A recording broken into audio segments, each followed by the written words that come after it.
Skin care করার শুরুতে আমার ফেসের কন্ডিশনটা কিছুটা এরকম ছিল। যখনই আজকের স্কিন কেয়ার প্যাকটা আমি ইউজ করলাম, তারপর মুখটা ধুয়ে নেওয়ার পর কিন্তু মুখের গ্লোটা এইভাবে বেড়ে গেছিলো।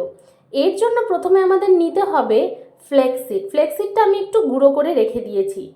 ফ্লেক্সিডের মধ্যে এমন কিছু প্রপার্টি আছে যেগুলো কিন্তু স্কিনের ওপর থেকে ট্যানিংটাকে দূর করে, দাগ ছোপ দূর করে, অ্যান্টি এজিংয়ের মতো কাজ করে। এটাকে আমি মিলিয়ে নিচ্ছি দুধ দিয়ে।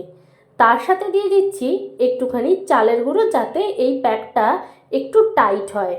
দুধের মধ্যে আছে moisturizing property, skin whitening property, আর চালের গুঁড়োর মধ্যে আছে এক্সফলিয়েশন প্রপার্টি, যা স্কিনকে খুব ভালো মতো করে এক্সফলিয়েট করে, ব্লাড সার্কুলেশন বাড়ায়, এক্সট্রা ডিপোজিটসগুলোকে কিন্তু দূর করে দেয়, যেমন ব্ল্যাক হেডস, হোয়াইট হেডস।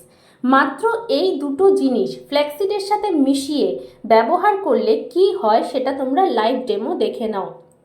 যখন স্কিন কেয়ার শুরু করিনি তখন স্কিনটা কিছুটা এরকম ছিল।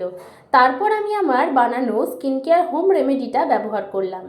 এটাতে কিন্তু তোমাদের স্কিন ক্লিনজিং হবে, ময়শ্চারাইজ হবে, স্ক্রাবিং হবে। মানে এক্সট্রা করে কিন্তু ক্লিনজার ব্যবহার করার কোনো দরকার নেই। হালকা হাতে পুরো ফেসে আমরা এটাকে ব্যবহার করতে পারি। এর মধ্যে এই যে তিনটে জিনিসকে মেশানো হয়েছে, এতে এর কিন্তু বেনিফিট 10 গুণ বেড়ে গেছে।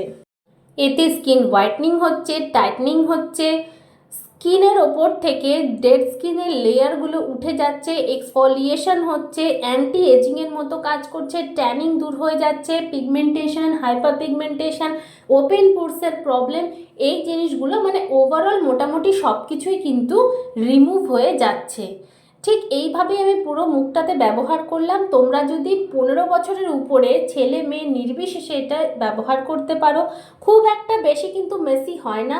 আমি পুরোটাই তোমাদেরকে বানিয়ে দেখালাম, একদমই কোনোটা ফাস্ট করে দেখাইনি, পুরোটাই কিন্তু আমি একদমই নর্মাল স্পিডে দেখাচ্ছি অ্যাপ্লিকেশনটা। আমি আপাতত গলায় ব্যবহার করিনি, কিন্তু তোমরা যদি স্নানের আগে করো, গলায়, পিঠে, হাতে, পায়ে ব্যবহার করে স্নান করলে তারপর দেখবে কতটা ফ্রেশন আপ হওয়া যায়।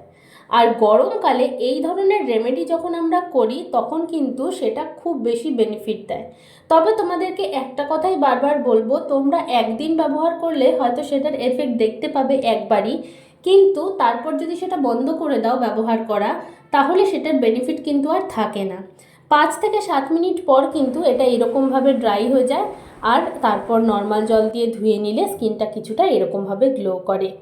তোমাদেরকে প্রথমেই দেখালাম, প্রথমের যে ক্লিপটা ছিল সেটা অ্যাটাচ করে দেখালাম যে ফেসের সাথে ডিফারেন্সটা কতখানি। এবার একটা ক্লিন আর ড্রাই টাওয়াল দিয়ে মুখটাকে ভালো মতো করে মুছে নিতে হবে। তারপর যদি তোমরা রাত্রিবেলা এটা করো তাহলে একটা ভালো নাইট ক্রিম ইউজ করবে বা ময়শ্চারাইজার ইউজ করবে, আর যদি দিনের বেলা করো তাহলে একটা ভালো সানস্ক্রিন ইউজ করবে। সানস্ক্রিন ইউজ করা কিন্তু মাস্ট হ্যাভ, না হলে কিন্তু এই গরমে স্কিনের খুব ক্ষতি হয়ে যায়। ইউভি রেটা স্কিনে চলে গেলে স্কিন কালো হয়ে যায়।